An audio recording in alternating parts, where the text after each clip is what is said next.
welcome everyone to the summit. And as Debs has said today, um, he's on the other end, and we will be discussing something that he's very passionate about, which is eventing.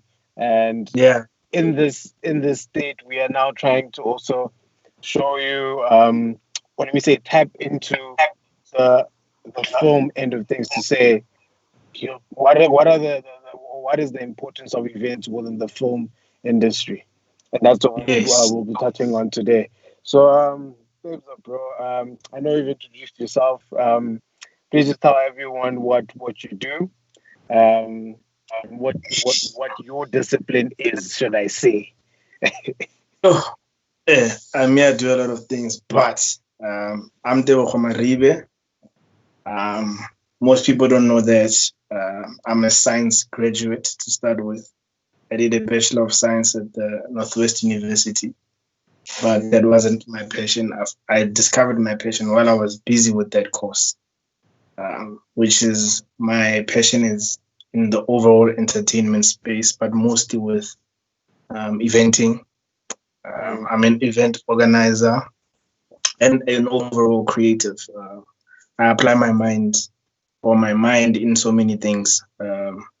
But today we're just gonna focus mostly on eventing, which is um, where my background is. I've done a lot within the event space in terms of marketing events, organizing events, being in the operations of events, and the list goes on. So I'm the events guy, basically. Right, right, right, Yeah. right. I mean, you are the chief of vibes at the end of the day. So the vibes are Yes, intense. that's how I came up with that name. I gave it to myself, by the way. I Yeah, wasn't gonna let yeah. wait for anyone to say, "Hey, you are To this." say, yeah, Yes. yes, So yes, bro. So I mean, that, that is my that is my discipline in terms of how eventing goes. Mostly in the organizing and the operational side. right, right, right. And I mean, I'm glad that you even mentioned being in the operational side of things. Hmm. What would you say your journey has been, right? And with that, um, what what has has propelled you, what has inspired you to actually get into that space? Um, I think my journey has been um, a long one, but because the years flew by, it felt like a very short one. If I sit down and try to unpack my story, it's a It's a pretty very, it's a very very, very and it's very packed. So in terms of yeah. summary, first I fell in love with events um, probably in high school. Uh, my first event with my friends was in 2009. That's Mm. like 11 years ago. I was 16 years old or Sure. 15 years old. So you've been at it. So I've been in the event space. It's just that there was a time where I left being on the organizing side and just studied for a few years before I went to varsity. But yeah, my journey started there. And what interested me is seeing the how people are so happy in an event. I like how events can be an escape of some sort for people to just feel the music, connect with other people, and just have fun for whatever time that they have before they go back to their real lives. So that escape is better than someone going to use drugs or someone. That's why we encourage responsible responsible fun. It's something that people think is very ironic, but if you are someone who cares about themselves and other people, you're going to have responsible fun. So Yeah, um, yeah, for me, it was just creating that escape for people, just away from what their normal lives is on a daily, which can be stressful. They just have this place where they go to for a few hours and then unwind and just link up with other people. Yeah, for yeah. me, that's how I got into events. into the And space. also Yes, the other thing was to create a platform for talented people. For me, yes, that yes, was yes. another big thing for me. That's Yeah. why our event, Bottles and Bright Sundays, has had um, it has had only local talent, or mostly, or most of the events they've had local talent. Mm, mm, Yeah. mm. Yes, brother. That's amazing, bro. That's amazing, Yeah. and I think what's really good is that you are not only creating events or hosting events for yourself or for revenue, you also want to help those that are upcoming and that people that really want to get into the space somewhat, but True. within other disciplines. So that's Yes. really amazing. Um, and now I'd say I want to get into more of the current, right? Where you mentioned that you're in the event space and currently, I mean, you've been out of business for about what 4 months or Yeah. more Four actually, plus. right? Yeah. 4 plus. How would you say you've been dealing with this on a personal state, like with you as Tibza as COV, and how would you say on the business side you've managed to somewhat cope and recuperate, both financially and just with your overall systems and keeping relevant in these tough times. On a personal level, in the beginning, it was quite difficult.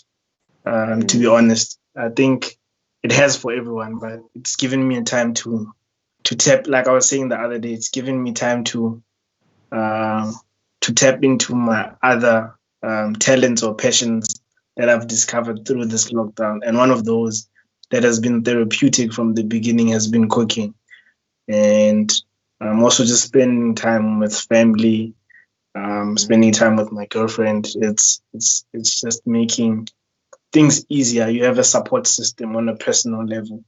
mm. You just need to keep the faith and keep creative. Because if you don't create, that's where the frustration becomes, and now it boils over to the business side, which Yeah. makes everything much more difficult. Um, and then on the business side, uh, I don't want to lie. From events in the past 4 months or from my business, there's literally been zero income. That's how bad it is. Zero Mm, income. The last income we saw from an event was the BBS, the Bottles and Bright session Sundays on the 1st of March. That was like a few weeks before the lockdown started, the initial 21 days that we were supposed to do. That was the yes, last time yes. we had income as a business. So I've tried to think of ways where I can get work as myself as an employee in other people's companies. I've worked as a driver, delivering food at Deliver Call. I've Yes, yes. I've worked. I've from the driving. I became a business developer for them, and then they had to retrench because once the levels are opening up, there's minimum income coming. So um, last in, first out Mm. type of vibes. So I Yeah. understood, but and also obviously he needs to look at his financials and say, "Yo, I can't afford this guy." And then I decided to sell food since I was posting food. I had created this awareness around and curiosity around my cooking and the dishes I used to post during the first 21 days. I used to post the meals that I would have with my girlfriend at the time. 20 that's 21 days, and then I've started selling food. It's looking good. I'm selling wings and fries. It's looking good on a Yeah. income basis. But as my company, Yes, that's a yes. personal. As a Mm. business, there isn't much I can do Up until until up until the president or the government says we're easing down regulations on events. Even if it's small events, I can do consulting. I can do um, something within that space that will allow the business to have income. But for now, it's just a matter of just focusing on being able to pay my bills. I'm just lucky that my business doesn't have any permanent staff, or we don't have any offices where we have to pay rent. So we are not really in such a bad space. It's just that there's no income. So we just need to figure out other options, avenues. Yes. Yeah. Okay. No, that's amazing, bro. I mean, being able to reinvent yourself like that to sustain you is is what everyone should be doing. And I think Absolutely. yeah, what a lot of young creatives should take from what Debs just mentioned now is that you need to always reinvent yourself. Not to say that you are leaving what you are, what your journey is about, or what your target is.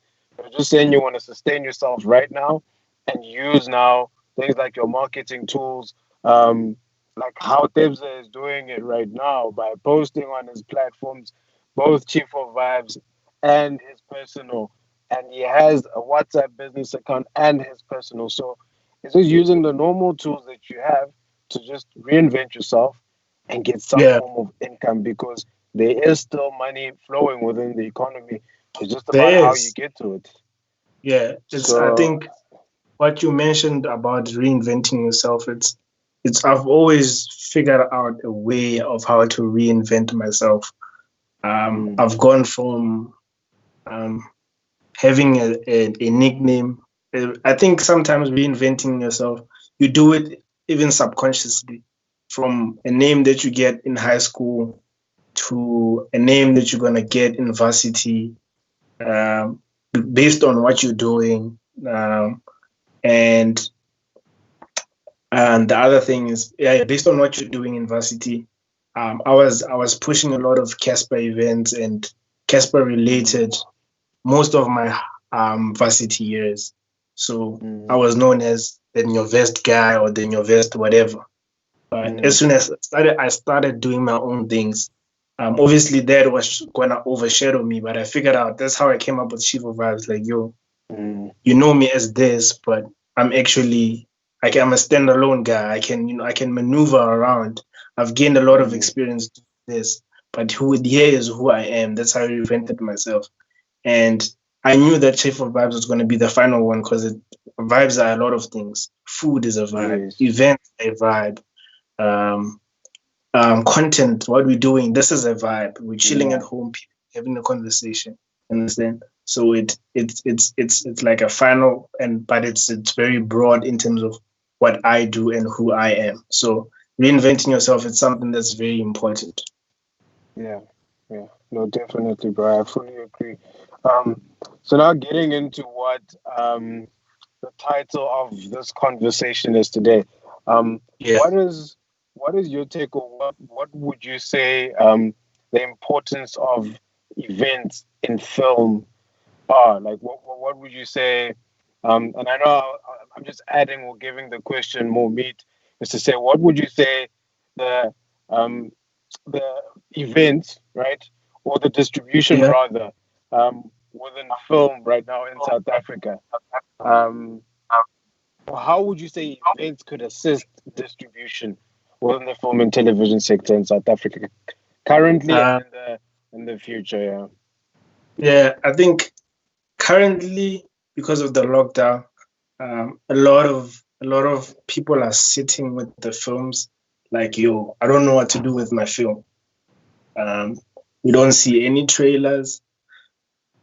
We don't see any creative ways of making people aware that there's still films that they shot. We know people were shooting films last year, definitely.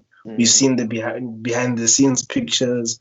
We've seen um, um, actors and actresses and people on the sets posting pictures on set last year, but now it's quiet because of lockdown. People, I think, for an idea that I thought of in terms of distribution, distribution goes hand in hand with marketing.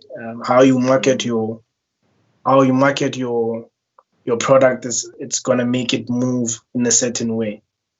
I think um, what most people in the industry of film could do is tap into people like us who aren't from that field. tapping into people who are gonna think different, because I feel like the film industry has just followed the same steps throughout.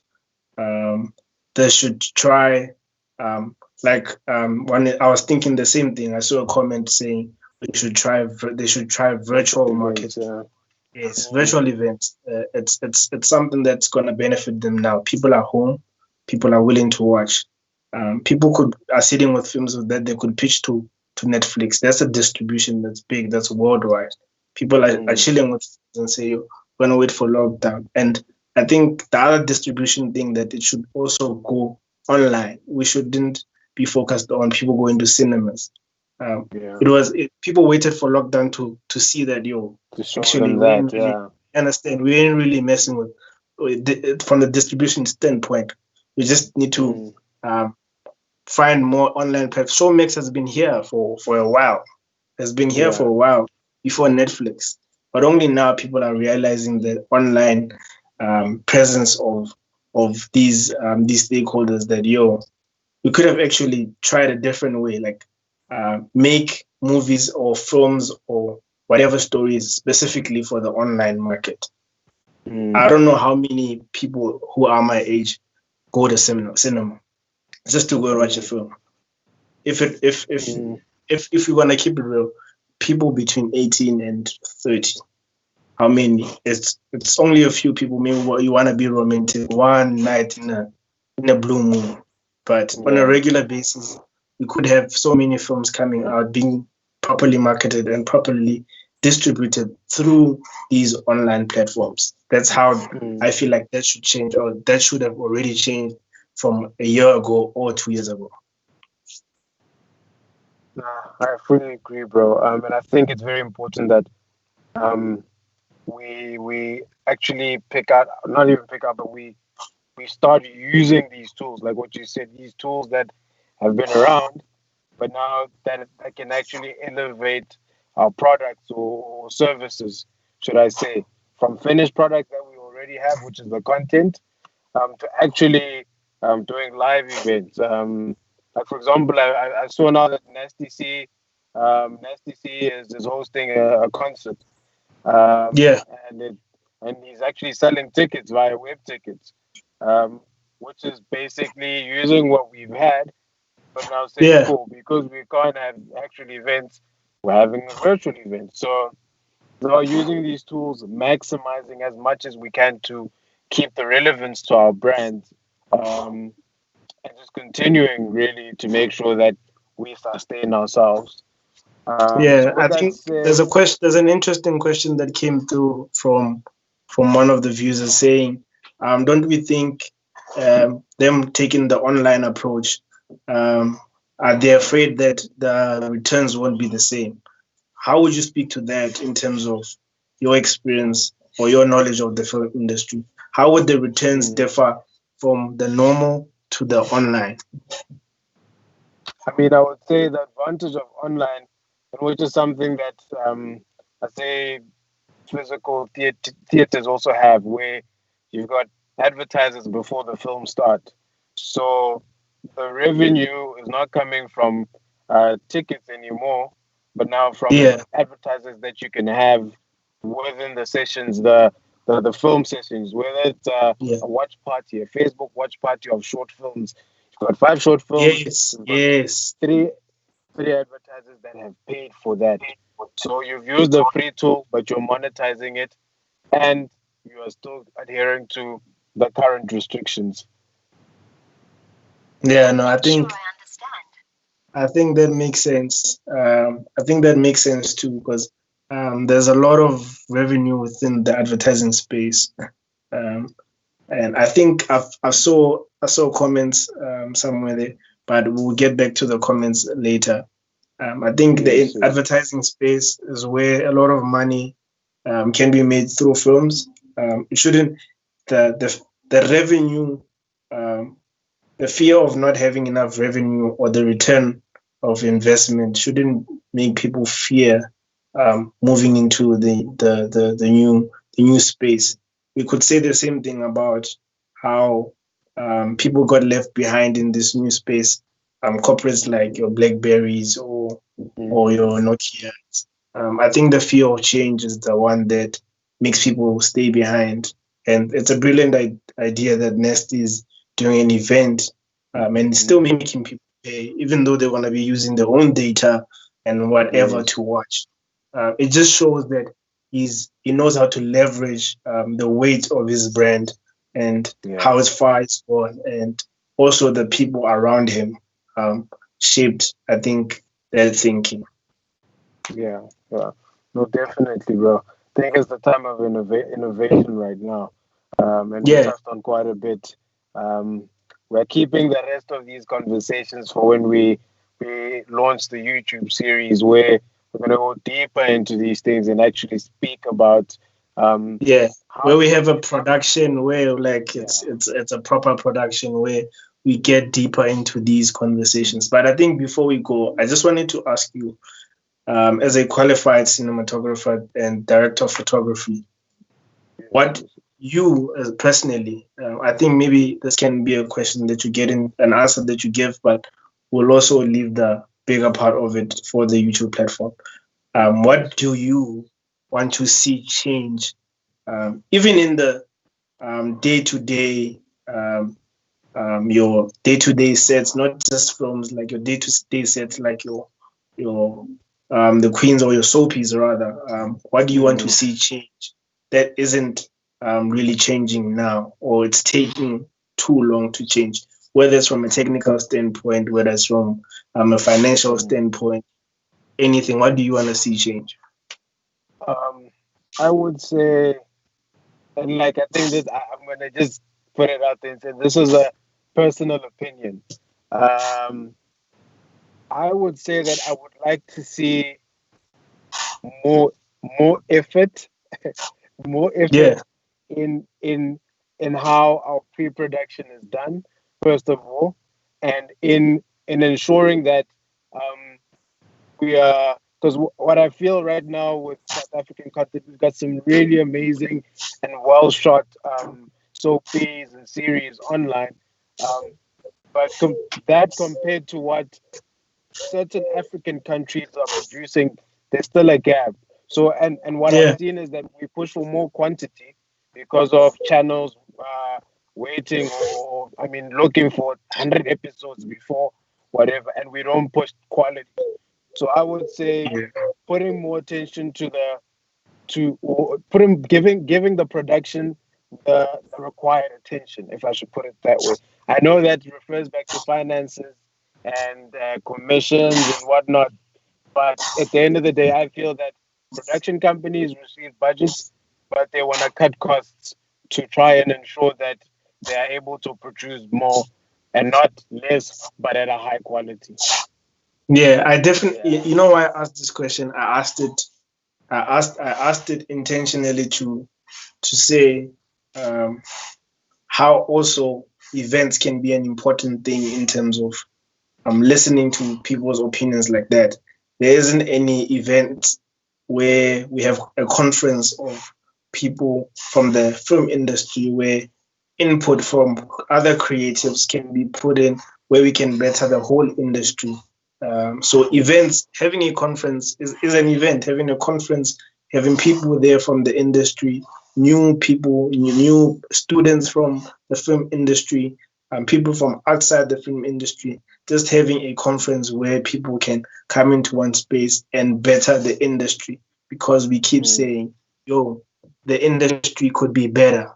When the river yeah. came, because they were shooting with different kinds of cameras, Yeah. they had people who actually had a lot of experience in shooting films. So Mm, um, that's just one example. You can see that there's a production company that's thinking in a new way, and also they mm, have people who are supervising or giving advice to say, yo, for you to get to this type of level and be an Emmy nominated um, soapy, you need to do these type of things.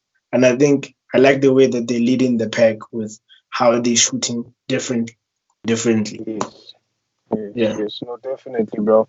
Um, yeah, I think people just need to, like what you said, engage more in these and um, in such platforms voice out concerns without thinking too much about what other people would think, because it's sometimes actually with each and every industry you've got gatekeepers, and as young and Of upcoming course. people you tend to think that the gatekeepers will now say, but what does he think he is? You get me? So I think such platforms where we are not biased towards any brand or any current gatekeeper, we are speaking truth, and I guess we're voicing things that probably haven't been addressed in years. Yeah. So yeah, I think we touched on quite a bit. I'd like to thank Yeah. everyone that has that joined That us is true. today. And for people that actually were not able to see this, you'll see the live on the Facebook channel, and the recordings will be up on Instagram. So we Yeah. really appreciate people that tune in, that interact with us. Even after the live, we've been seeing comments, and we've been getting back to them. Um, oh, sorry, our technical was just sending us messages. Yeah. And we do appreciate the overall interaction and the feedback that we're getting. We will continue doing these because we want to educate what the, should I say, the little experience that we have. We want to educate and we want to learn from you guys as well as the viewers. I don't know in closing what you want to add, Dibza. I just want to say, I know we all miss groove, and Yeah. it's important for us to stay at home, be safe, um, follow the regulations of the government. Um, However we feel personally, doesn't matter at this time and point. We just need to Yes. protect ourselves and others around us. Wear a mask, sanitize, keep your social distance. You don't have to go. You don't have to be out. If you don't have to be Yeah. out, don't go out. Just stay Don't at go home. outside. Yeah. Stay home, but home. Simple. Get your masks. Exactly, bro. And they must Yeah. wash their masks You must wash them on a regular. They on must not just on wear a two daily one set. even. On Yeah. a daily even, bro. Yes. Yes. No, definitely, Anyway, bro. that's all for me. All right. Yeah. In closing, please stay tuned. We will be playing a tribute video for DJ Papers. Do not R.I.P. tune out as yet. RIP Rest in to peace to Papers. also rest in peace to Zinzi Mandela. Yes, yes, Yeah, yes. our ambassador, our former for Denmark. Yes, Yes, for Denmark. So she also passed away. Condolences to the nation as a whole. yes, yes. Yeah. May she rest in peace. May she rest in peace. And technical, could you please run the video for us, please? I'll taste like paper. I'll taste like paper. Don't think I'm cover my to the childish. I'll taste like paper. Tombazana, edom cover in a kinga.